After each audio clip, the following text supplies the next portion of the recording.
A última mensagem que eu queria deixar para vocês é que, na vida, a última coisa que a gente vai lembrar, isso eu tenho certeza, quando estiver lá na cama, né, Pra passar pro outro pronto lado. para cantar, para subir, a última coisa que eu vou lembrar vai ser quantos títulos eu ganhei. Tô lá na cama e falo, meu amigo, porra, que bom que eu consegui ganhar tantos mundiais. Tenho Sim. certeza que não vai ser isso, né? Ou quanto dinheiro eu fiz. Exato. Vai ser quantas pessoas eu ajudei, né? Então, eu acho que se poucas pessoas pensassem um pouco mais assim, né? Eu também estou longe, meu amigo, estou cheio de defeito, longe de ser perfeito, mas eu tento caminhar viver uma vida que vale a pena viver, né? Boa. A arte sempre fez parte da minha vida. Talvez o primeiro grande sinal tenha vindo através da música. Alguns anos depois do design, a fotografia, a arquitetura, a moda, um universo profissional riquíssimo em cultura, comportamento e conhecimento. Como surfista, kitesurfista e lutador, aprendi que o esporte vai muito além da competição. O mar, o vento, a montanha são os elementos da natureza que me movem, me conectam com a minha verdadeira essência. Eu acredito que devemos agradecer a tudo que temos e cultivar nossas amizades, pois é um dos maiores valores que temos na vida. Tudo é energia. Vamos celebrar a arte de viver. O Pura Connection é mais um projeto de vida que trago ídolos, referências, mestres e amigos que fiz durante essa intensa jornada. Uma verdadeira conexão humana com o propósito de espalhar visões, experiências e mensagens positivas para o mundo.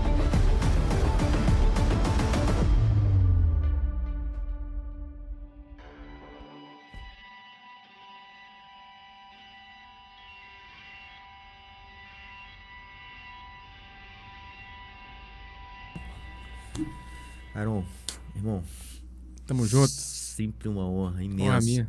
Saltou do avião, já te perdi, já busquei, falei, meu irmão, vamos fazer. Porque é sempre incrível estar contigo, cara. E, enfim, a gente fez um podcast aqui antes, né? A conversa rolou solta aqui, Sim, em off.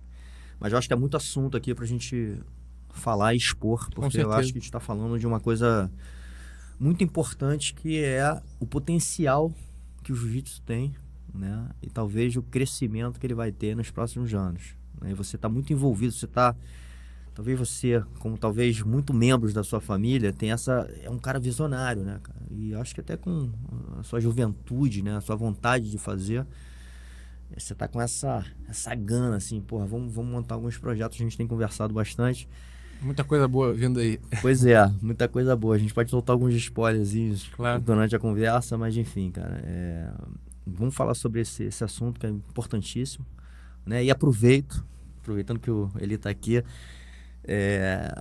para te agradecer uma participação que você vai ter na minha mentoria que eu abri aí, é a segunda edição que eu tô fazendo, e resolvi fazer, cara. Acho que tá muito dentro dessa nossa conversa também, né? Porque eu acho que jiu-jitsu é uma ferramenta tão poderosa de desenvolvimento. Por que não passar esse lado mais filosófico, né? E como a gente encaixa isso no nosso dia a dia pra gente ter uma vida, cara, melhor, né? Mais confiante, uma palavra que a gente usou aqui no início, né? Mais harmoniosa, no sentido como que eu divido aqui minhas tarefas para estar em todos os campos da minha vida em harmonia. Bem com a minha família, bem com meus amigos, bem com o meu trabalho, bem com o meu corpo, né? Bem com o meu espírito. Enfim, então a gente Perfeito. vai ser também, de novo, uma honra você estar participando um pouquinho Prazer enorme. ali, junto comigo. O jiu-jitsu sem filosofia Enfim, é vazio, né? Não exatamente. Hoje eu tô mais focado em outros trabalhos. Acho que a gente tem mais a oferecer do que medalhas, né? Sim. Então acho que o tempo que eu investi muito na minha vida na competição, eu acho que vai ser usado de maneiras melhores. Vai somar muito mais com o jiu-jitsu, com a missão do jiu-jitsu, do que só ir lá treinar 6 meses para uma competição e ganhar o campeonato, ou enfim. Né? Acho que eu tenho mais a oferecer do que medalhas. Você acha, mesmo assim, você acha que foi importante essa sua jornada competitiva, assim, até talvez, né, eu tô só jogando no ar, assim, para provar que você não só representando a família, né? Que eu acho que isso a gente até falou nas últimas conversas, assim, o peso que isso traz às vezes, mas, porra, você é um cara que nessa vertente do jiu-jitsu você também foi um cara que teve sucesso, né? Você Sim. acha que isso foi importante? Eu acho que somou, mas não acho que é necessário. Eu não acho que competir é algo necessário para provar a competência de alguém, né? É uma das maneiras, sem dúvida, mas não acho que é um passo necessário para a pessoa se provar que ela é competente. Acho que existem várias maneiras de provar a competência de alguém. Sim. E eu competi porque eu gostava da sensação de ganhar. Eu nunca gostei da sensação de competir, mas eu sempre gostei muito da sensação de ganhar, né? Aquele êxtase, né? De ganhar, e quando perdi era horrível, mas o resultado era sempre, a maior parte das vezes era bom. Então a competição em si, eu não acho que é um negócio necessário. E eu não pensava assim. Provavelmente, na última vez que eu tive aqui, eu falei coisas contraditórias do que eu estou falando agora. Então, eu vejo muito isso. Se a gente pensa da mesma maneira que eu pensava 5 anos atrás, eu desperdicei 5 anos da minha vida, né? Então, com o passar do tempo, a gente vai evoluindo a maneira de pensar. Não sei se você desperdiçou, porque eu acho que toda a experiência... Né, não, se eu penso igual, se eu não mudei nada no meu raciocínio, se eu penso da mesma maneira, quer dizer que eu estou vendo o mundo igual, da mesma maneira. Sim. Eu não desperdicei, mas, né, eu não evoluí, sabe? Com o passar do tempo, você vai olhando as coisas diferentes, né? Não, legal. De novo, volto para essa coisa da questão da juventude, assim, o quanto você tá se testando ali de alguma forma, mentalmente, espiritualmente, né? Assim, vendo outras frentes, né? E outras oportunidades. Principalmente, que eu acho que talvez seja a importância maior, cara, o que sua família fez, né? Que é deixar um legado do jiu-jitsu, e o jiu-jitsu cada vez mais poderoso, né? Sim. Porque eu acho até que esfriou, teve uma onda assim, acho que muito forte, talvez alguns anos, alguns meses atrás, do jiu-jitsu tá perdendo a sua brasileiridade, né? Assim, a gente ficando um pouco essa coisa do American Jiu-Jitsu, né? Que o jiu-jitsu tá crescendo muito nos Estados Unidos, essa coisa do no-gi, e, enfim, que a gente de alguma forma tava perdendo até a nossa eficiência marcial, né? E aí rolam várias comparações, né? Tanto perdendo em competições sem kimono, já não tem um grande representante no UFC, enfim, então vem sempre essas questões de como é que, eu consigo deixar ainda forte, né, o que a gente acredita muito, né, que é o jiu-jitsu brasileiro, como você mesmo falou aqui em off, cara, não tem nada igual. Sim. Não tem. Hoje eu vejo como, na verdade, um elogio aos brasileiros. Quando o americano abraça o jiu-jitsu dessa maneira e começa a chamar né, o xodó deles, vira o xodó deles, isso pra gente é muito bom, porque a semente veio do Brasil. Sim. Então, na verdade, a gente tem que tem esse olhar de cada nação quer provar sua eficiência, os americanos. Sim. Mas acho que o jiu-jitsu é um time só, é uma família só. Então, e eu passei a ver outras vitórias dentro do jiu-jitsu. Tem uma história de uma academia que eu fui visitar, o nome dele é Guilherme. O professor ele tem uma academia em Boston. E aí, na academia, eu fui lá e ele me contou essa história. E foi uma história bem impactante, assim, que abriu muito minha cabeça. Ele dá aula para adulto, criança, e numa das aulas de criança dele, um menino veio com a unha muito grande. As unhas não estavam cortadas. No jiu-jitsu, você sabe, se a criança estiver com a unha muito grande, ela pode machucar o colega, enfim. Sim. E aí ele chamou a criança e falou, deixa eu cortar a sua unha. E aí o moleque veio, deu a mão dele para ele, e ele cortou, sabe, tranquilo. Quando acabar a aula, ele treinou, pulou pra lá e pra cá, enfim, se divertiu. Quando acaba a aula, o menino vai de volta pra mãe. Tava esperando lá de fora. Quando a mãe vê que que o professor cortou as unhas dele, a mãe começa a chorar. Muito emocionada, aos prantos. E aí esse professor olhou para aquela situação e falou, fiz cagada, fiz coisa errada, né?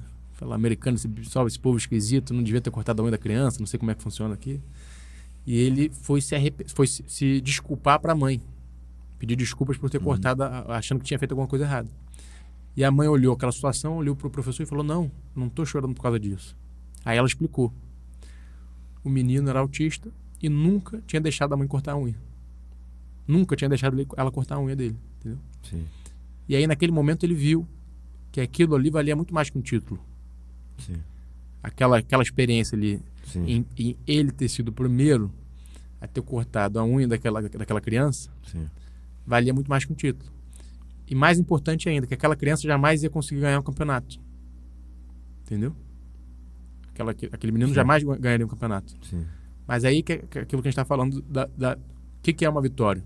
Exato. Para mim isso aí vale muito mais do que eu pegar um menino que já tem agilidade, já tem atributos físicos fortes, né? Já é sharp, já é preciso mentalmente, e transformar ele num campeão numa competição é uma vitória. Mas pegar esse menino que não deixava nem a mãe cortar a unha, sabe? Isso para mim vale muito mais. Então, em relação a campeonato, a vitórias, o que vale, sabe? O que a gente devia se dedicar? Eu acho que a gente tem tempo para ser bom em tantas coisas, em um número limitado de coisas. Nosso tempo aqui na Terra é limitado. Muito. Então, se eu só me dedico a ser melhor que o próximo num campeonato, é só isso que eu vou me tornar bom. Eu só vou me tornar bom e ser melhor que você quando tiver um juiz, tatames e um tempo ali no cronômetro. Eu só vou melhorar isso. Agora, quando eu foco em como é que eu vou fazer aquele menino ali que não posso nem tocar nele, a fazer ele treinar com outro. Você consegue desenvolver cada habilidade em cada coisa. Então, para mim, desenvolver essa habilidade é muito mais superior do que desenvolver a habilidade de eu te ganhar por 2 pontos na final do... Entendeu? Não, muito mais. Muito mais. Então, hoje eu tô mais com esse olhar aí. Tô vendo o jiu-jitsu mais a partir desse ponto de vista, entendeu? Legal, você contando a história, assim, me lembrou também. Eu tenho um aluno autista também, que não treina aqui comigo no grupo. Eu faço um trabalho particular com ele. E nem trabalho só o jiu-jitsu, né? Assim, as exposições e tudo mais. Por mais que às vezes a gente faz até mais como brincadeira. Cara, ele já tá comigo desde os 13 anos de idade, ele tá com 19 anos. Que maneiro. E assim, eu acho que uma das coisas que você falou, e a gente de novo reforçando essa coisa da confiança, né? Acho que confiança dos dois lados. Primeiro que o autista tem essa coisa de não se aproximar muito, não ser muito social. Sim. Né? E é impressionante como você acaba ganhando uma confiança dele ali, incrível, muito valiosa. Eu nunca vi, desculpa te interromper, eu nunca vi nenhuma arte marcial ou nenhuma atividade, seja tênis, que seja, que impacta tanto essas crianças do que o jiu-jitsu. Isso não é falar mal, não estou falando mal das outras, menosprezar as outras atividades, mas é enaltecer o que o jiu-jitsu tem de transformação, entendeu? Fala, galera, são mais de 30 anos de jiu-jitsu, 25 anos competindo com alto nível. Hoje trago para você, em português, pro Brasil, a guarda diamante. Tá na hora de evoluir, resistir à pressão e se transformar na melhor versão de você mesmo. Ouça.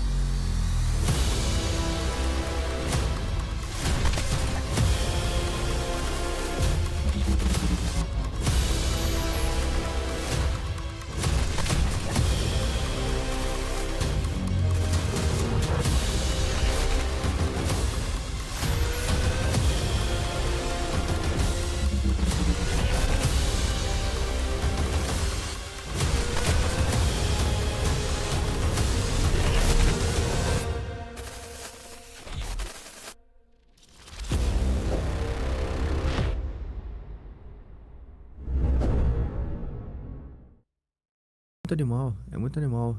Então, assim, e a confiança dele abrir, né? E eu acho que através desse canal, né, que eu acho que a arte marcial, principalmente o jiu-jitsu, e dele ficar mais confiante com a vida. Com certeza. Né? A gente, como eu passei por uma fase da vida dele muito importante, que é a fase da adolescência, que é muito legal, o cara tá se descobrindo, né? qual um dos principais desafios ali pra ele, cara? E aí eu participei muito dessa conversa com ele. Arrumar uma namorada. Ele falou assim, pô, ele chegava em vários momentos pra mim e falava assim, pô, eu não vou conseguir. Sim. Eu falei, meu irmão, você vai conseguir. E hoje ele tá namorando, Aí? não. Então, assim, Maneiro. cara, porque, de novo, a questão até da confiança, né? Ele Sim. é super confiante, né, do relacionamento dele. Com certeza, imagino. Então, eu acho que a gente tem muito a agregar e essa é a maior ferramenta mais valiosa na transformação, né, nesse desenvolvimento humano, como o cara desenvolve. E, inclusive, em outros lados também, né, Jairo? Assim, do cara entender o quanto ele pode se aceitar em seus defeitos também, né? Claro, a ser humilde, claro, a ser claro. respeitoso, né? Claro. E o quanto isso é poderoso também, né? Com certeza. E você vê muito isso também nas Forças Armadas. Eu tenho um aluno, eu estava lá em Nova York semana passada, e um aluno meu chegou, já não tinha visto ele há anos, e eu perguntei, pô, cadê você? Onde você estava? E aí ele me mandou um vídeo. E aí o vídeo, ele é um policial, ele acabou de se aposentar, e ele foi uma parada de trânsito, e o cara saiu do carro, falando com ele, o cara estava suspeito, ele foi prender o cara, algemar o cara. E a câmera do policial estava aqui no tórax, né, no peito. Uhum. E ele se atracou com o cara, meu irmão, tentando pegar, botar os braços para trás. Uhum. E é um cara que só treina jiu-jitsu esportivo. Então ele estava lá e você consegue... Ele não conseguia ver, que a cabeça dele estava aqui, né? Então ele está aqui, a câmera aqui. E a câmera está apontada para a cintura do cara. Ele bota o cara no chão e aí você consegue ver na câmera claramente o cara pegando uma arma da cintura e ele estava meio que indo para as costas. Aí o cara faz assim, ó, pum, bota a arma e aperta. Dá o tiro. Dá o tiro. Ele deu tempo de fazer isso aqui, ó. Ele viu o cano da arma e pum, tirou a bala e passou. Entendeu? E pum, tirou. E esse cara é um cara que só faz jiu-jitsu esportivo, né? Quando eu falo jiu-jitsu esportivo, até para quem está assistindo, o que eu quero dizer? É o jiu-jitsu que é 100% focado numa competição, né? Sim, naquele jogo da Naquele competição. No jogo da competição, exato. Nas posições que são Isso. aplicáveis na competição. E aí o cara falou, pô, naquele momento a bala saiu, minha vida passou pelos meus olhos, né? E aí ele se deu conta do que tinha acontecido, conseguiu, o amigo veio, conseguiu algemar o cara, enfim. Mas aí, por que conta essa história? Duas vertentes. Uma é da confiança dele lidar com aquilo ali sem depender da arma, né? Por mais que poderia ter sido enfrentado, lidado de uma maneira melhor, onde o cara não tirasse a arma, é difícil de julgar, Sim. eu julgar o cara, né? Sim. Mas a abordagem dele, mas a confiança dele não ter que ter dado um tiro no rapaz. Sim. Nesse caso, não julgaria se tivesse dado, né? Porque o cara pegou a arma e deu. Mas Se você conseguir evitar se você conseguir morte, evitar, é melhor, exato. melhor. Né? Se conseguisse tirar a arma dele antes, Sim. enfim. Né? E também dá confiança. Porque agora ele quer procurar defesa pessoal, quer procurar como ele pode retirar a arma do cara. Uhum. Ele sabe muito bem o que fazer com a arma dele. Sim. Mas e quando o outro está com a arma? Como é que eu evito? Como é que eu faço com que eu não tenha que dar um tiro nele? Né? Sim. E aí você vê isso muito nas Forças Armadas. E aí o que eu queria falar era isso. Que ele passou por essa situação, Uhum. ficou depressivo, não queria mais treinar. E o jiu-jitsu trouxe ele de volta. O esporte, né? Ele Sim. treinar na academia. Sim. Então, não só preparou ele para aquela situação, como trouxe ele de volta para a vida social, que é o que a gente estava falando. Deu confiança depois de uma situação dessa. Sim. Entendeu? É porque é um trauma, né, cara, que fica ali. E ele voltou, conseguiu passar por cima disso por causa do jiu-jitsu. Legal. Impressionante. Então você vê muito isso. A gente está com um projeto também de dar aula para os professores, os professores de jiu-jitsu darem aula para as Forças Armadas. Sim. Entendeu? Me fala sobre isso especificamente, tá? Porque isso eu acho que é um dos seus projetos, Sim. né? A gente já tem um case mundial que é nos Emirados, né? Sim. E... Nos Emirados, como é que eu falo? Os integrantes das Forças Armadas, eles não conseguem subir de patente sem ser graduado no jiu-jitsu. E você que, porra, principalmente o Renzo, né? E você muito próximo. Por que eles enxergaram isso, assim? O que eles enxergaram? Que eles falam assim, meu irmão, esse negócio é tão poderoso que eu vou colocar como... enfim, isso, né? Tipo assim, só vai passar se você tiver uma graduação. Eles são muito visionários em todas as áreas. Então você vê bota no Google aí, você vê como que o país, né, os Emirados, cresceu. Em questão de 50 anos, cresceu mais do que qualquer país aí que você escolher. Então eles são visionários. E não é só por causa da riqueza financeira. Tem país muito mais rico que eles, Sim, entendeu? sim. Muito mais. Então, com recurso muito maior. Então eles são visionários na economia, eles são visionários na educação, eles são visionários em todas as áreas, eles são diferenciados. Então, eles viram o jiu-jitsu e falaram, amigo, isso aqui é um tesouro. E a gente no Brasil não dá valor. Entendeu? Aqui no Brasil a gente tem o jiu-jitsu, foi um presente que a gente deu para o mundo, e você vê isso lá nos Estados Unidos, você vê isso nos Emirados, você vê isso na Europa, eles dando muito mais valor do que a gente dá aqui. Sim. Então eu fui lá, eu estava nos Emirados, e aí me convidaram para dar uma aula na escola. Eu falei, pô, claro, maneiro. Aí eu fui lá, eu já sabia que tinha aqui e ali, mas eu nunca tinha ido numa escola, né? Aí eu fui lá, e lá é igual nos Estados Unidos, então os professores têm as suas salas e os alunos que trocam de sala. Não é igual no Brasil que... aqui é o contrário, né? Aqui os alunos têm as suas salas e os professores que trocam. Sim. Lá é o contrário. Sim. E aí eu fui lá numa escola, eu tô andando no corredor e tá lá matemática, ciências, geografia. Aí eu passo uma sala, tá lá jiu-jitsu. Entendeu? Aí você abre uma sala grande, uma sala de aula grande, com tatame, toda cheia de tatame. No final da sala tem um escritório com um professor brasileiro. A maioria tem mais de um. Nesse caso tinha 3 professores brasileiros. Com a mesinha lá, o escritório, para dar a nota de jiu-jitsu para os alunos. Se o aluno não tira uma nota boa no jiu-jitsu, ele não passa de ano. Entendeu? E não está baseado só na habilidade do aluno. Provavelmente está... Zero. Assim, eles levam isso em consideração, mas não é o fator principal. Entendeu? Não. Ele sabia dar um armlock não é o fator principal para julgar ele como um bom praticante de jiu-jitsu. E eu acho que isso que é o diferencial que não só o Brasil, mas grande parte do jiu-jitsu, das academias, ainda não enxergou muito. A gente está focado muito na eficácia das técnicas em si. Uhum. Então a gente acaba valorizando muito mais o praticante de jiu-jitsu pela performance dele do que pelo seu caráter. É verdade. Então você vê academias que tem praticantes que são pessoas assim, sabe, tem ações imorais. Sim. Que todo mundo bate palma, porque o cara chega no campeonato e consegue passar uma guarda e montar, fazer tantos pontos, entendeu? Então acho que isso é uma certa... a gente fica cego um pouco, né? A gente começa a dar prioridade às coisas erradas. Sim. A maioria das academias, não a maioria, mas muitos campeões acreditam que eles serem bons de jiu-jitsu é uma licença para dar aula. Para dar aula, para fazer coisa errada. Entendeu? Às vezes o cara ganha o campeonato, agora, meu irmão, agora eu posso falar o que eu quiser, agora eu posso fazer o que eu quiser, posso tratar os outros do jeito que eu quiser, Sim. porque eu ganhei essa medalha, porque eu ganhei esse título. Entendeu? Sim. E lá nos Emirados é um dos lugares que eles viram o jiu-jitsu como uma ferramenta educacional. Entendeu? Que o Brasil ainda vai, se Deus quiser, vai abrir o olho.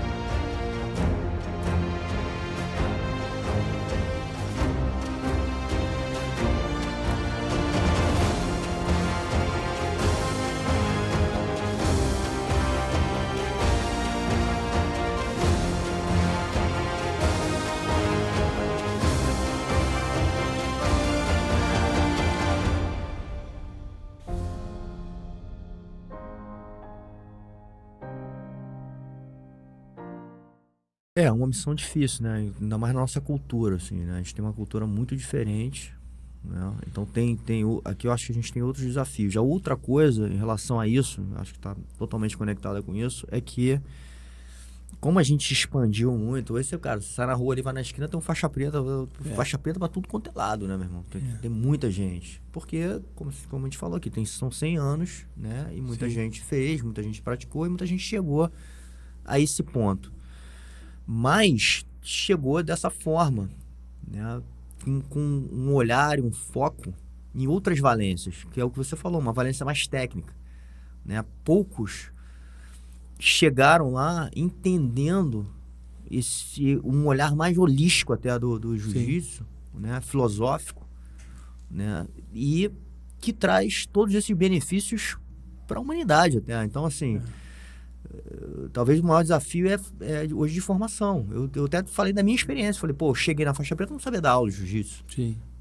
Até porque eu nunca pensei em dar aula. 99%. Mas, enfim, não foi da forma que eu cheguei. Então, eu acho que tem muita gente. Eu acho que o principal fator disso é porque a maioria dos líderes do jiu-jitsu e a comunidade do jiu-jitsu em geral, eles botam muita ênfase na competição. Sim. E eles acreditam de uma maneira, eu acredito que não é o ideal, de que a competição vai dar algum retorno financeiro, de ganha-pão, e não dá. Faz as contas de quanto tempo demora para uma criança que compete começar a dar dinheiro para ela, né? Para ela. A conta não fecha nunca. Não. Se o cara ganha o maior campeonato de jiu-jitsu de kimono, com mais prestígio, que é o IBJJF, ele ganha $10 mil. A conta não fecha. Não. Então hoje eu vejo que se eu quero trazer, por exemplo, 2 crianças daqui para lutarem 2 campeonatos internacionais, vamos dizer o Pan-Americano e o Mundial, tá? Beleza. Vou gastar X. Com esse mesmo valor, eu consigo pagar uma professora de inglês para dar aula mais do que um ano e meio, a 2 anos, de inglês toda semana, para 30, 40 crianças. O que vale mais a pena? Professora para dar aula de inglês. Claro. Né? Do que levar 2 meninos para lutar um campeonato fora do país, Sim. que na semana seguinte eles vão voltar para a realidade deles, Sim. sabe? Podem ter tido um contato com o sonho? Sim. Mas eu dar esse contato com o sonho e não dar as ferramentas para eles alcançarem esse sonho, que seja morar lá fora, Sim. eu acho que é até uma sacanagem, entendeu? Sim. Vou te levar lá, mas não vou te dar ferramenta nenhuma para você alcançar. Sim. Se vira aí. Então, hoje eu custei muito a começar a enxergar isso, né? E assim, eu até falo isso muito, né? Assim, eu atravessei algumas gerações, né? Eu vi alguns caras muito bons de jiu-jitsu na competição que sumiram, cara. Assim, sumiram. Hoje ninguém sabe outra coisa. Isso eu vejo toda hora. Às vezes eu trago muita gente também que, enfim, que é de outra geração e tem pessoas que não conhecem, cara. Quantos Micas existem? Quantos Jansen existem? Sim. Quantos, sabe, jacaré? São poucos. E muitos ficam no meio do caminho. Pessoas que poderiam estar sustentando a família, poderiam estar, sabe, abrindo academia aqui nos Estados Unidos. Entendeu? E não fazem porque ficam nesse sonho da competição, né? Eu me considero um dos caras mais sortudos do jiu-jitsu. Eu, na época que eu tenho acesso ao Roger, ao Renzo, a Kira, ao Royler, ao Rickson. Posso treinar, tem portas abertas em toda a academia do mundo. Posso treinar em qualquer academia que eu porque até que não seja da família, sabe, eu vou conseguir arrumar um jeito de ir. Se eu quiser, hoje eu posso focar 100% do meu tempo em treinar para competir. Posso viver minha vida inteira para competição. E aí eu chego na final do Mundial, chego para competir Mundial, e aí eu luto contra um rapaz que tem que trabalhar, às vezes não tem comunicado direito, tem que trabalhar para sustentar a família, treina quando dá. Isso para mim não é grandeza, isso faz de mim um campeão? Acho que não, entendeu? Sim. Então eu acho que eu focar 100% do meu tempo em provar que eu sou melhor do que uma pessoa que não recebeu o mesmo, a gente está falando de baralho, as mesmas cartas que eu. Sim. Eu não acho que isso é o certo a se fazer. Não acho que isso é ser campeão, sabe? Eu acho que a gente pode ser campeão em outras áreas. Não, e legal que você teve essa experiência, né? Você teve essa experiência de ser um campeão no esportivo, você, né? Então você pode falar disso, Exato, né? Porque você vivenciou isso. Sim. Né? Eu sou grato por todos esses anos que eu competi e acho que dentro de todas as atividades que o ser humano pode fazer, uma atividade acima, boa. Não vou falar mal da competição, mas eu acho que existem atividades mais superiores à competição, sabe? E essa história para mim do aluno que a gente falou mais cedo da unha, que cortou a unha antes que a mãe, isso para mim, qual a história, sabe, mais eficaz para demonstrar a capacidade que o jiu-jitsu tem, que a gente não está explorando, entendeu? Tem muitos exemplos parecidos. De novo, você tá falando, tô lembrando também, eu tava no Havaí, cara, fui dar uma aula lá na Sunset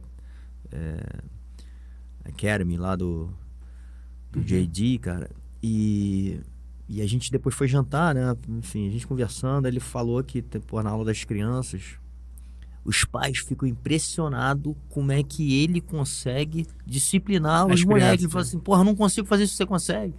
Né? Então, assim, é um pouco isso, né? Assim, a gente consegue isso e, cara, isso... Até o que o Ralph falou aqui numa conversa com a gente, assim, cara, qual o preço desse negócio? Não tem preço. Desse tipo de educação que você tá dando. Não tem preço. Pro seu filho, né? Porque é pra vida, não é só pra... Sabe? E eu tenho certeza que você ligar pra esse cara... Qual é o nome dele? JD. Jeff Donner. Se você ligar para ele e falar, pô, você tá precisando de instrutor aí? Eu tenho certeza que ele vai falar que sim. Então, eu tenho vários amigos que têm milhares de academias no mundo inteiro. E eu pergunto, o que você mais precisa hoje para abrir academia? Ele já tem a gestão, já tem as coisas assim, meio que encaminhadas. E eles falam, o que eu mais preciso é de instrutor. Sim. Por mais que a gente tenha tantos faixas pretas no jiu-jitsu, a gente não tem instrutor de qualidade quase. São poucos. Por quê? A maioria foca em competição. E os próprios donos das academias acreditam que a competição vai validar o praticante, se ele é um bom professor ou não. Mas isso não tem nada a ver com uma coisa com a outra. Entendeu? Sim. Então, o que a gente estava falando mais cedo, antes de a gente começar a gravar, é em relação à profissionalização do praticante de jiu-jitsu a dar aula. Então a gente tem, por exemplo, em Nova York, professores de jiu-jitsu que conseguem tirar em dólar mais do que $15 mil por mês. Irmão. Entendeu? Lá no Renzo. $15 mil mesmo lá é um ótimo tem salário. Nem médico, né? tem médico que nem ganha isso, né? Advogado que não ganha isso. Nos Estados Unidos, entendeu? Sim. Advogado não ganha isso. O cara vai ralar muito para ganhar isso. E aí a gente tem o jiu-jitsu, que o cara ganha a faixa preta aqui. A faixa preta aqui vale igual aqui na Austrália, nos Estados Unidos, no Japão. Se o cara é médico, ele vai ter que tirar o diploma dele aqui de novo, vai ter que fazer a faculdade toda de novo, entendeu? Sim. Entendeu? Então, a gente tem essa ferramenta e a gente está focando nisso aqui, que é pro cara ganhar um patrocínio. Enquanto ele pode ir para Nova York dar aula, ele pode ir para, sabe, entendeu? Sim. E todo mundo precisa de um instrutor. Agora, se eu foco 5 anos da minha vida, eu tô aqui sabe, passando perrengue. Eu foco 5 anos da minha vida só em competir, estou pagando para competir. Mas talvez eu poderia estar dentro dos meus limites, tentando aprender inglês. Sim. Tentando aprender como que eu faço dar aula para uma criança com limitação também. Sabe, tentando evoluir nessas áreas, eu te garanto que lá na frente você vai ser muito mais bem remunerado. Sim. E até reconhecido mesmo, né? Do que você ganhar o Campeonato Brasileiro. Que seja, entendeu? Então, o que você acha, cara, que é o caminho para esse desenvolvimento enfim, do professor ou né, acho que o cara que é formado, né, o que chega numa faixa preta, né, enfim, qual é o desenvolvimento dele para ele seguir essa carreira e ficar conectado ao jiu-jitsu pro resto da vida, talvez? Eu acho que um praticante de jiu-jitsu hoje que pensa em viver do jiu-jitsu, eu acho que a competição ou ele conseguir ganhar uma luta na verdade não vai ajudar muito ele a viver do jiu-jitsu do que, por exemplo, oratória, ele conseguir se comunicar bem. Sim. Ele a falar inglês, né? Ele a ter uma noção de dar aula para criança, a saber dar aula para crianças autistas com diversas limitações. Sim. Então, quando você investe nisso, você está abrindo o seu, sabe, o seu leque de oportunidades. Quando a gente fica muito campeão, só tudo dependendo do patrocínio. Sim. Sabe, quanto que é um patrocínio aqui no Brasil? Ninguém patrocina ninguém. É difícil pra caralho. Ninguém. Tô Aqui tentando então arrumar, esquece. Tô tentando arrumar aqui pro podcast, né, Pedro? Porra. Aqui difícil. É difícil. Então, até abrindo aqui, né, cara, você lembrou de novo, assim, do Felipe Nilo, que eu não sei se você conhece ele, mas ele faz um trabalho muito animal com autista. Ah, que maneiro. Muito animal. Vou ver, depois me manda. Porra, dá uma olhada no projeto do cara, porque é um projeto gigante. Me manda, quero ver. Que talvez poucas pessoas no nosso meio, se eu falar Felipe Nilo, nem todo mundo vai conhecer, aquela história que eu falei lá do curso. E esse cara, meu irmão, esquece, só que, assim, ele tá ganhando muito dinheiro com esse negócio, mas assim, esquece essa parte. Ele tá colocando o trabalho que ele tá fazendo. O jiu-jitsu num nível muito animal. Hoje ele dá palestra para médicos. Que maneiro, ó. Médicos, meu irmão. Auditório cheio de médico e ele falando. Sim. Porque é aquilo que você até falou, cara. Hoje é provado cientificamente dos benefícios. Você Por deu exemplo, uma métrica aí do animal. Desempenho escolar, 25%. Melhora quando a criança treina jiu-jitsu em poucos meses. Ela melhora 25% na escola quando ela começa a treinar jiu-jitsu. 3 a 4 meses, um negócio desse. Então, isso é difícil chamar atenção, porque hoje a gente dá muita atenção a... O campeonato ganha muito view, a luta, sabe, o campeão ganhando do outro, dá muito view, dá muito like. Sim. E isso é difícil. Tanto que o jornal é só tragédia, né? Só miséria. E a gente tem... Acho polêmica, eu falo aqui, eu não sou muito polêmico. Quem tem polêmica, meu irmão, voa. Exatamente, entendeu? E aí agora a gente está com um trabalho com um projeto. O nome é VOA, Victory of Art, né? VOA. Maneiro. E em português fica VOA, né? Maneiro. E o projeto é capacitar esses praticantes a darem aula. Então eles vão chegar lá, vai ser zero focado em competição. Eles vão chegar lá, eles vão ter aula de oratória, de inglês, como dar aula para criança, para adulto, como eu te falei, para as crianças com certas limitações, aula de educação financeira, entendeu? Então a gente vai capacitar essas pessoas para darem aula e realmente viverem do jiu-jitsu. E não ficarem dependendo de patrocínio, ficar na mão de um cara dono de uma marca que às vezes não vai dar recurso suficiente para aquela pessoa viver direito. Sim. Entendeu? Então hoje eu estou 100% focado nisso, em capacitar quem quer viver do jiu-jitsu realmente de uma maneira real e não ficar iludido com medalhas, né? Sim. Porque isso não vai ensinar ninguém, né? A pessoa precisa alimentar a família em casa, ela vai trazer uma medalha, sabe? Não tem patrocínio. A realidade dos patrocínios, eu conto em uma mão, nas duas, assim, pessoas que vivem de seminário, por exemplo, que normalmente falam que campeonato dá seminário. Pô, se passar de 50 pessoas no mundo que dão seminário de jiu-jitsu, eu vou achar muito. Né? Não é só dar seminário e ganhar dinheiro com isso, né? Assim, sobrar uma boa quantia para que uma você vida sobreviva. Digna, né? Tem uma vida digna. Porque você tem que, enfim, por mais que seja tudo pago e tudo mais, cara, você sai da tua casa, enfim, você tem custo ali, você pra conta fechar, como você fala, tem que ser um dinheiro. E aí a conta tem que fechar do outro lado também. O cara que vai bancar o seminário tem que ser viável para a academia dele, né? Exatamente. Então essa conta toda, ela no final ela tem que fechar. Agora, todo mundo precisa de um instrutor bom, de um professor bom. Sim. Entendeu? Eu preciso. Tá vendo? Então não tem. Quer contratar? Tá dentro, irmão. Porra, quando quiser. Cara, a gente falou e você até falou também agora aqui em off, assim, você acabou de ter, inclusive, a vivência lá com o Pedro Valente, né? Nos Valente Brothers.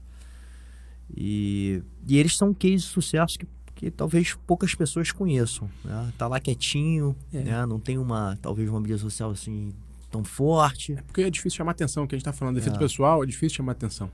Nos Estados Unidos as pessoas conhecem mais eles. Aqui no Brasil acho que menos. Uhum. E para quem não conhece, são os irmãos Valente. Eles tiveram aula com o Hélio, né? O pai deles foi muito amigo do Hélio. Uhum. Então eles cresceram tendo o Hélio como... Eles eram sobrinhos, né? Praticamente. Sim. Então, e eles não competiram muito, enfim, ficaram focados na defesa pessoal. E hoje, o que eu vejo no jiu-jitsu? A grande maioria das academias é que eu, particularmente, eu nunca conheci alguém que estivesse se matriculando na academia de jiu-jitsu que não encaixasse em um desses 3 perfis. aprender a se defender, então defesa pessoal, perder peso e ganhar mais confiança, né? Que é uma consequência das primeiras duas. Eu nunca vi ninguém chegar numa academia e falar, eu quero ser competidor, né? E de 6 anos se passa e aquela pessoa que entrou na academia para aprender defesa pessoal, para perder peso e se tornar mais confiante, ela sai da academia com a orelha estourada, igual a gente tá, e não sabe defender um soco, né? E com a carteirinha da IBJJF. Entendeu? Então, acho que existe esse buraco no jiu-jitsu que as pessoas não perceberam ainda que existe, que é a falta da noção de defesa pessoal, né? Sim. Então, numa situação de rua, numa briga de rua, numa altercation, numa discussão, debate, né? A última coisa que eu quero é ir pro chão. Todos os professores falam o contrário, tem que levar pro chão. Não, sim. eu não quero pro chão. Exato. Sabe? Depende das situações. Agora, se eu não tenho ferramentas para ensinar, para passar, eu tenho que levar pro chão, entendeu? Então, eu acho que eles ao mesmo tempo que a gente focou, quando eu digo a gente, eu digo mais as pessoas que ficaram focadas muito tempo no esporte, no esportivo do jiu-jitsu, focados em competição, e a gente conseguiu desenvolver várias técnicas incríveis para a competição em si, eles ficaram esses anos todos focados no desenvolvimento de técnicas de defesa pessoal. Então hoje eu acho que tenho certeza que todo professor, dono de academia, todo mundo que trabalha com jiu-jitsu ou pensa em trabalhar um dia, vai se beneficiar tremendamente Sim. em visitando eles lá. Não, é impressionante como quem focou por isso que chama atenção, né? A gente falou um pouco isso também no início, assim. Quem focou nessa área, a gente tem outro case, assim, de muito sucesso que eu tive também, um contato mais muito próximo ali, inclusive do business, é a Kira, né, cara? Também. Que é um case, você fala assim, tá como que uma mulher 700 alunos, né? monta num shopping, né? Um negócio e com um ticket médio mais alto do que talvez uma academia padrão. Sim. E tá bombando, cara. Tá lotada a academia. E tá bombando. Agora ela tá querendo ir pra Miami. Ela falou. Ela tá indo pra Miami, vai abrir lá. E então, tá bombando. E hoje eu acho que a maneira que a gente ensina muito jiu-jitsu, e eu fiz muito isso muitos anos, a gente ensina o jiu-jitsu para os fortes se tornarem mais fortes. Então a maneira da metodologia de ensino hoje, na maioria das academias, é baseada muito em resultado de performance e a gente ensina de uma maneira em que quem é fraco, quem não é tão ágil, eles ou sai da academia ou fica inibido, não fica... Sim. Entendeu? Então, a gente pega os meninos que já são... sabe, já tem aqueles já possuem atributos físicos acima da média, e aí a gente bota eles para competir e fica aquilo de competição. Sim. Entendeu?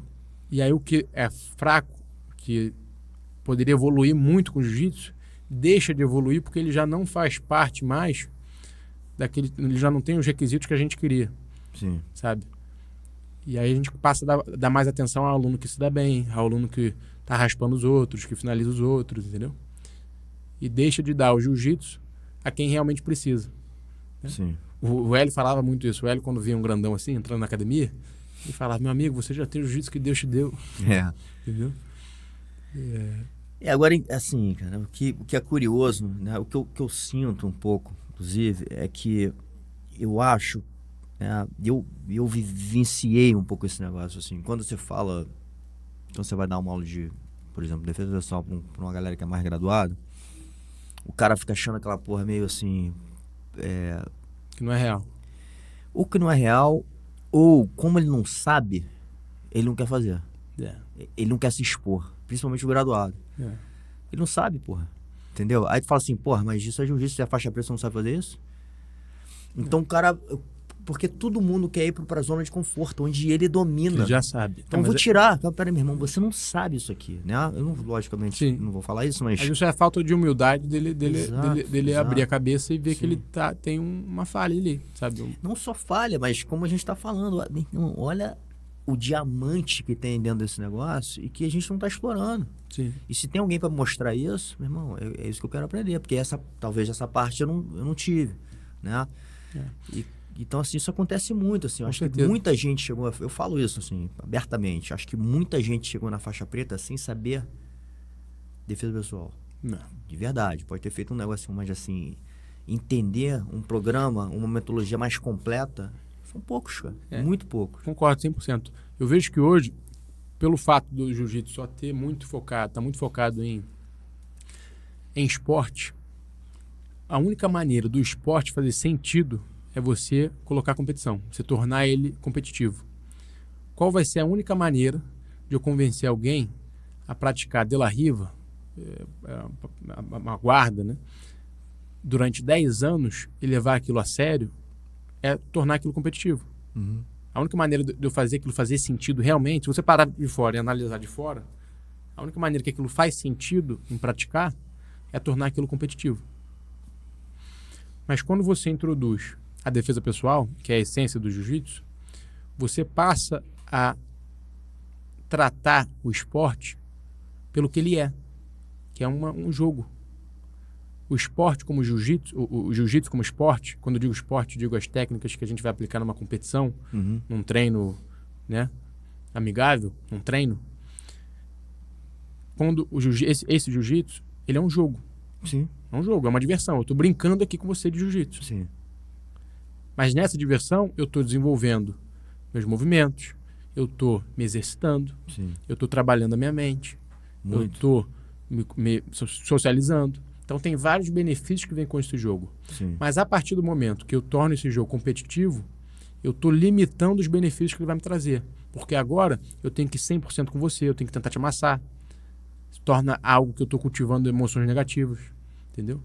Torna algo egoísta. O jiu-jitsu se torna egoísta.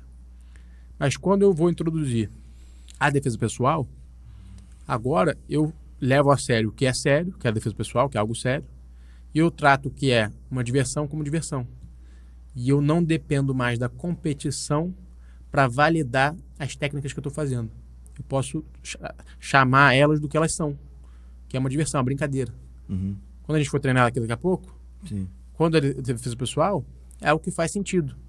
É algo que é importante. É uma questão mais... Quando eu estou defendendo uma facada de alguém vai me dar uma facada. É algo... é algo sério, né? E tem uma lógica por trás. Quando a gente treina jiu-jitsu esportivo e leva aquilo muito a sério, não faz muito sentido. Porque o sentido é quando tem um juiz aqui, um árbitro, tem um reloginho e os pontos.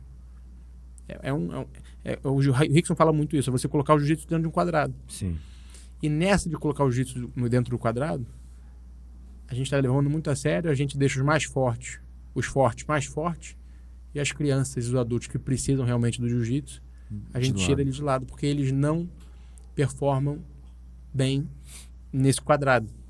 Sim. Então, a competição, de certa maneira, hoje em dia, ela segura um pouco, ela limita os benefícios do jiu-jitsu em muitas pessoas, entendeu? Sim. E demorou muito para eu ver isso.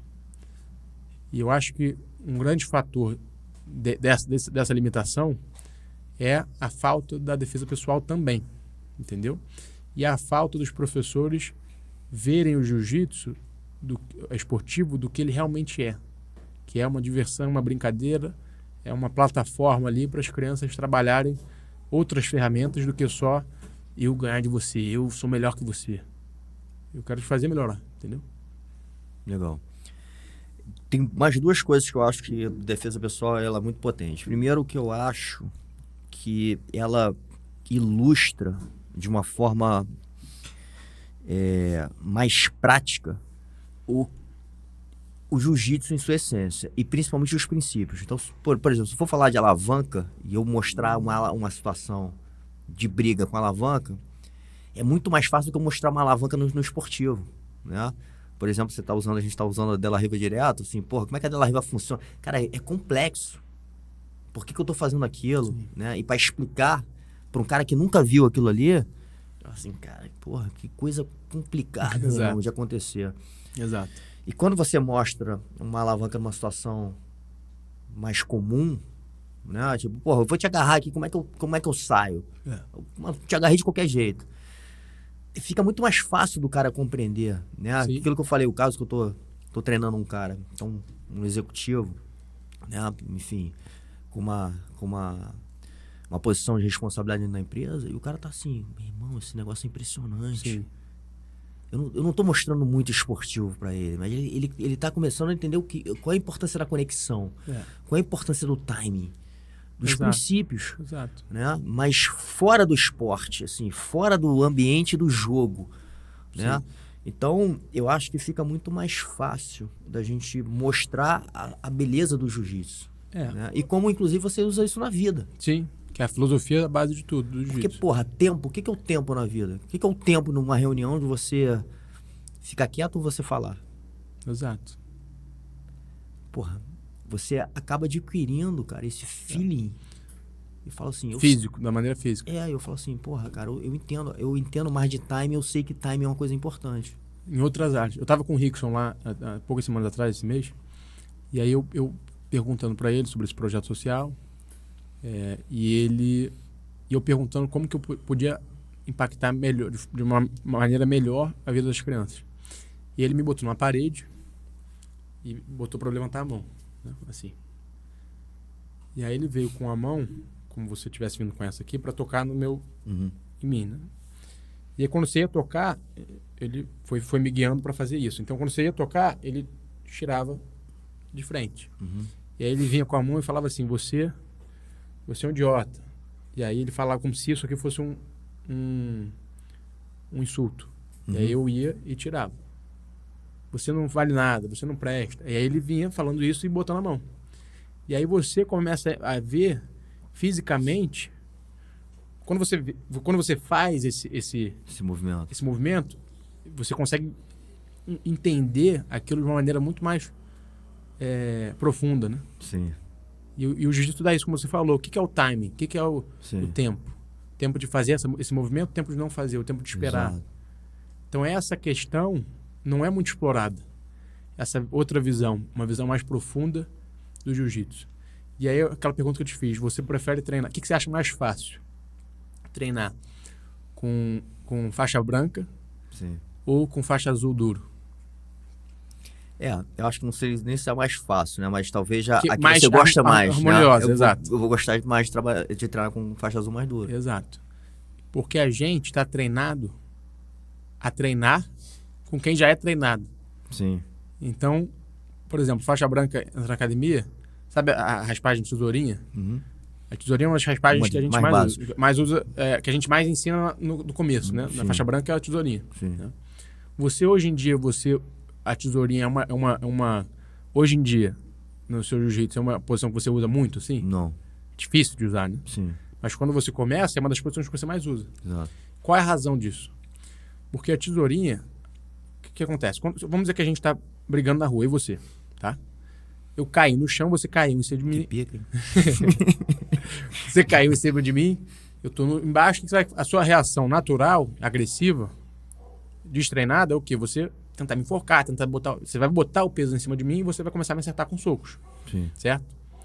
Quando você faz isso, é a posição perfeita para dar tesourinha, porque seu peso está em cima de mim, certo? Sim. Beleza. E aí passou uma semana, você começou a aprender jiu-jitsu. Aí a gente se enfrentou de novo. Eu já sabia jiu-jitsu.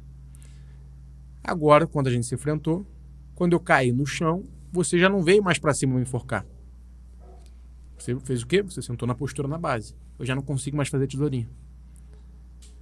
A partir desse momento que você sentou para trás, eu vou trocar minha pegada. E aí, à frente, a gente começou um buraco sem fundo de adaptações. Sim. Só que não importa o quão fundo eu vou nesse buraco de adaptações, a tesourinha sempre vai ser a melhor resposta pro atacante, pro agressor destreinado. Sim. E a gente fica mergulhado nesse mundo de adaptações. Sim. Que eu faço uma pegadinha aqui diferente, eu faço aquilo, só que essas pegadinhas diferentes, a Della Riva, a Lapela, elas são Aí a gente entrou no mundo esportivo, que faz assim, ó. Sim. Que é divertido, é o quebra-cabeça, ok, tudo certo. Agora, a gente não pode achar que esse mundo esportivo é, de alguma forma, a melhor resposta pro agressor destreinado. Sim. Por isso que hoje em dia a maior parte dos faixas pretas, eles não fazem essa tesourinha. Por quê?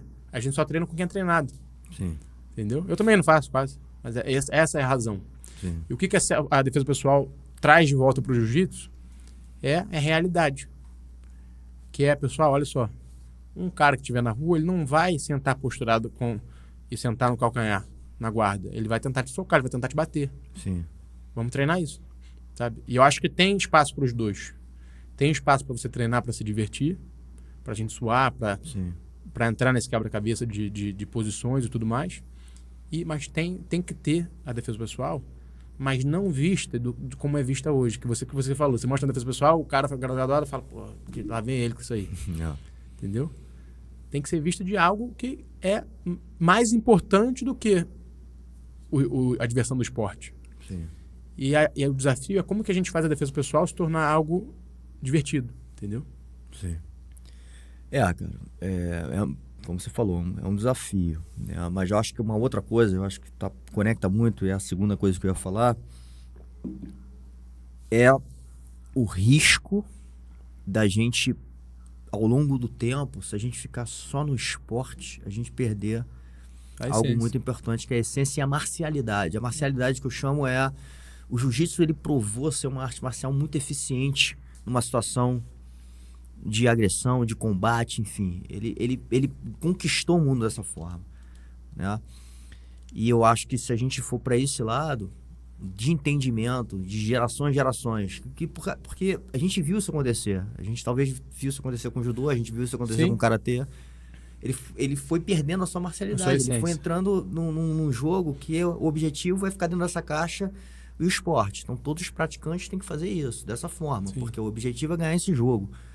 E você perde esse outro lado, que é um lado até mais primitivo desse negócio, cara, que é como é que você resolve um problema de uma agressão. Exato. Né? E tudo que envolve isso, porque na profundidade desse negócio tem você saber que a luta é muito ruim, então eu vou evitar, porque eu sei que porque eu treino, eu sei o quanto é ruim. Sim. Eu sei o quanto é difícil, né?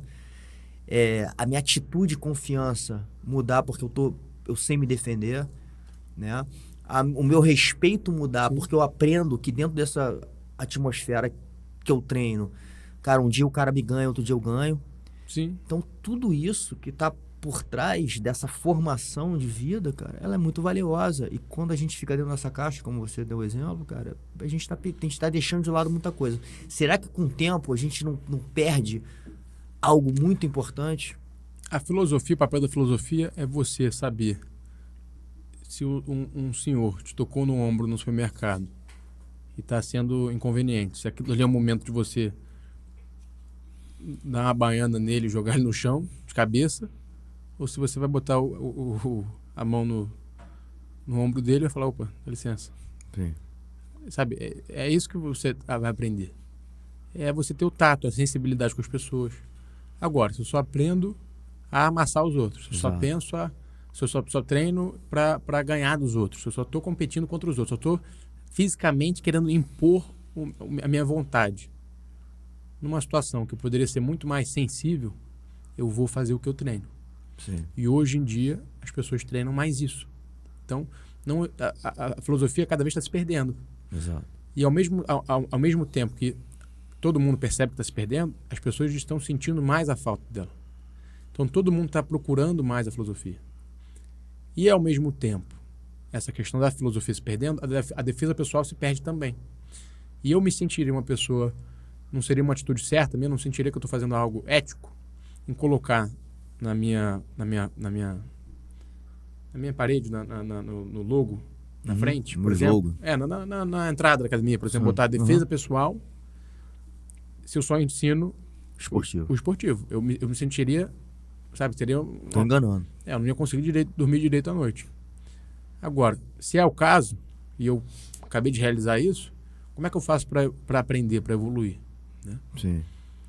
Então, E aí é onde entra talvez assim, essa talvez preguiça, né? Assim, porque eu falo assim, porra, vou ter que começar do zero. E às vezes muita gente vai ter que começar do zero mesmo, porque não sabe. eu acho que pode ser a preguiça também, mas eu acho também que é uma falta de escola. Onde você vai aprender? É difícil, onde você vai aprender defesa pessoal hoje? Sim. Eu acho que é aí que entra esse projeto que a gente está falando. Então, o projeto da Universidade de Jiu-Jitsu, do VOA, é capacitar os professores a aprenderem defesa pessoal, para ensinar, a aprenderem inglês, oratória, todas aquelas ferramentas que a gente está falando, entendeu? E saírem um pouco da caixa, que é o esporte, que tem grandes benefícios, mas né, é um pouco limitado em relação às áreas que eles podem trabalhar. E você já está com uma ideia de fazer um projeto piloto. Você falou um Já, pouco, então. sei o quanto você pode falar aí, enfim, mas... São 3 vertentes, né? A primeira vertente é o jiu-jitsu nas escolas. Então, me inspirando no projeto que eles fizeram em Abu Dhabi, nos Emirados, trazer para cá o jiu-jitsu educacional, que é nas escolas públicas. Imagina toda escola aqui no Brasil ter jiu-jitsu. Sabe, se existe um país que era para ter isso, Era aqui. era o Brasil, Sim. antes de qualquer um. Sim. Então, imagina isso. Isso é uma coisa. A outra é o jiu-jitsu nas Forças Armadas, entendeu? Porque eu tenho certeza que eles vão se beneficiar muito. Isso vai fazer com que eles fiquem mais capacitados e mais confiantes. Quando eu tenho a confiança de caso exista a necessidade de se atracar e mesmo, sabe, Sim. ter que te prender e a gente ter que entrar no confronto físico, quando eu tenho essa confiança, eu não vou depender da minha arma Sim. para te prender. E todas as outras valências que o jiu-jitsu... Coragem, todas as virtudes. Exato. Todas as virtudes, exato. Agora, eu não tenho que depender da minha arma. Então, o jiu-jitsu não só vai trazer o preparo físico, técnico, né, de mobilidade, de técnica, como a prática dessas virtudes que a gente estava falando, e principalmente a confiança de não ter que depender da minha arma. Então, a gente vai fazer umas Forças Armadas muito mais humanizadas, muito mais humane, né? Sim. Pacíficas. Sim. Né? Porque quanto mais, melhor. Sim, né? total. E aí o projeto dentro das Forças Armadas é que em cada base eles começam a implementar projetos sociais de jiu-jitsu dentro de cada base das Forças Armadas. Porque o que isso vai acontecer? O que isso vai fazer? Primeiro, quando a criança já cresce numa comunidade, muitas vezes ela já cresce com preconceito do policial. Sim. Né? Então, isso, tendo esse projeto social dentro das Forças Armadas, de cada base, eles vão perder esse preconceito. Dos dois lados. Sim. Né? Então, você começa a, sabe, eu sei o seu nome, eu aperto a sua mão, e a gente vai brincar de jiu-jitsu, entendeu? Legal. Então, isso já vai quebrar essa base do preconceito. A instrução pros policiais que trabalham aqui, eles vão se capacitar mais ainda para lidar com confrontos, entendeu? Então vão ter mais habilidade, mais ferramentas para eles enfrentarem o crime no Brasil, né? E nessa vertente do projeto social dentro das Forças Armadas, eles vão estar trazendo crianças que lá na frente, quando eles encaminham ela para um caminho bom, lá na frente vai ser um malfeitor a menos que eles vão ter que enfrentar. Entendeu? Então você está fazendo um trabalho preventivo. Você mexe na cultura, né, cara? Exato. Então é educação e nas escolas e nas Forças Armadas. E essas duas vertentes, elas vão criar uma demanda muito grande de professores, que já existe no Brasil inteiro, no mundo inteiro. Então, mas essa vai ser uma demanda gigantesca. Imagina, no Brasil inteiro, a gente precisar de professores, tanto para as escolas quanto para as Forças Armadas. E aí a terceira vertente, que é justamente para preencher essa demanda, é a Universidade do Jiu-Jitsu, entendeu? Que vai ser sem custo para as pessoas, para os estudantes que querem aprender, vai ser 100% focada em instruir, como professor, como ganha-pão, não vai ser campeonato, vai ser zero focado no campeonato. Eu vou indicar milhares de projetos que são profissionais em competição, que fazem trabalhos incríveis, mas vai ser focado nisso. Porque eu percebi, eu fiz as contas e eu vi que o valor que eu necessito para levar 2 crianças para lutar em 2 campeonatos internacionais, eu consigo cobrir o valor de mais de um ano e meio, 2 anos, de uma professora de inglês para dar aula para 30, 40 crianças toda semana. Legal. Então, eu acho que essa é uma maneira de você impactar a vida delas muito mais real, sabe? E tirando a ilusão do sonho de ser um campeão e trazendo algo mais colaborativo, uma comunidade real. Eu estou ensinando a criança uma ferramenta que vai levar ela para o mundo, onde ela quiser morar hoje, sabendo falar inglês, faixa preta de jiu-jitsu, dando aula bem. E um caráter bom, que é o mais importante, que é a filosofia, que é a base de tudo. Exato. Ela pode morar onde ela quiser. Se você tem uma criança dessa, por exemplo, um rapaz que tem todas essas ferramentas, eu te garanto que eu consigo botar ele para dar aula em qualquer lugar do mundo hoje.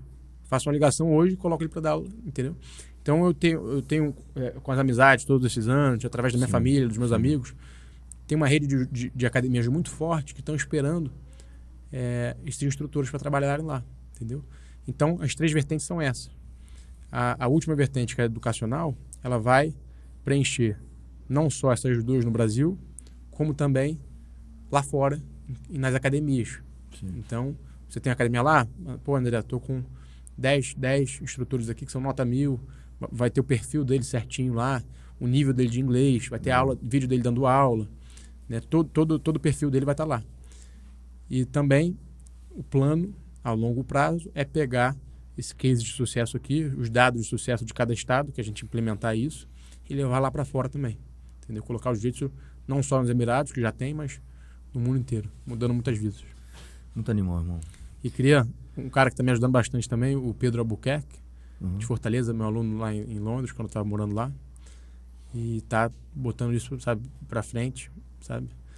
E é muito bom quando a gente começa a falar disso, aí vem pessoas incríveis como você também. Obrigado, irmão. Entendeu? E que a gente vai se unindo e vai percebendo que o jiu-jitsu não é um time contra o outro, né? Exato. A gente está começando a trazer, eu acho que, né, a gente até te conectei numa conversa, estamos trazendo gente legal, com força, com uma força em cima de coisas que a gente precisa, de recursos, para tornar esses sonhos viáveis. Exato. E, cara, eu acho que essa é a nossa missão, né? E o trabalho que você está fazendo lindo, cara. E, de novo, admiro muito você em tudo, tua energia. Obrigado. Enfim, cara, e acho que esse é o legado da família, e você está puxando isso aí numa geração mais nova. Porra, prazer. Muito grato por ter você aqui. Eu fico grato. E amarradão de poder ter uma aulinha contigo agora. Se tiver saído daqui, vai pular direto do tatame. A última mensagem que eu queria deixar para vocês é que na vida, a última coisa que a gente vai lembrar, isso eu tenho certeza, quando estiver lá na cama, né? Pra passar pro outro lado. Pra cantar, pra subir. A última coisa que eu vou lembrar vai ser quantos títulos eu ganhei. Tô lá na cama e falo, meu amigo, porra, que bom que eu consegui ganhar tantos mundiais. Tenho certeza que não vai ser isso, né? Ou quanto dinheiro eu fiz. Exato. Vai ser quantas pessoas eu ajudei, né? Então, eu acho que se poucas pessoas pensassem um pouco mais assim, né? Eu também tô longe, meu amigo, tô cheio de defeito, longe de ser perfeito, mas eu tento caminhar nesse viver uma vida que vale a pena viver, né? Boa, irmão, demais. Parabéns pelo trabalho sempre. E até a próxima, pessoal. Até a próxima. Vamos estar junto direto. Ó, e agora eu que vou fazer essa propaganda aqui que ele deixou Verdade, de fazer, ó. Aina Kombucha. Aina, pronuncia? Exato. É uma collab, e a gente desenvolveu um isotônico, ou seja, um pós-treino. Gostei. Com água de coco, sal e limão. Muito bom. Perfeito para um pós-treino. Aprovado. Boa. Valeu, irmãozão, demais. Tamo junto. Você.